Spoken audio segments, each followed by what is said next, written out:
Pierre devait recevoir en dépôt les clés de l'Église, ou plutôt les clés des cieux, et il devait se voir confier nombreux peuples. Que lui dit en effet le Seigneur?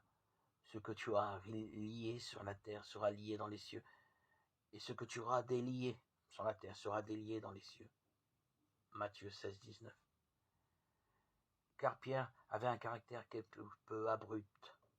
S'il avait été sans péché, quel pardon les disciples auraient-ils reçu de sa part? C'est pour cette raison que la grâce divine l'a laissé tomber dans quelques fautes, pour que sa propre épreuve le rende bienveillant envers les autres. Tu vois comment Dieu peut laisser quelqu'un tomber dans le péché?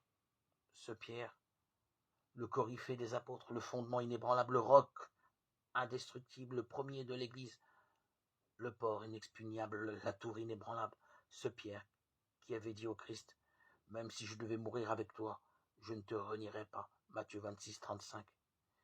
Pierre qui, par une révélation divine, avait confessé la vérité, « Tu es le Christ, le Fils du Dieu vivant. » Matthieu 16, 16. Mais, comme j'ai dit, Dieu en disposa ainsi et permit à Pierre de pécher, parce qu'il avait en vue de lui confier un peuple nombreux, et il craignit que sa rudesse, jointe à son impeccabilité, ne le rende impitoyable envers son propre frère.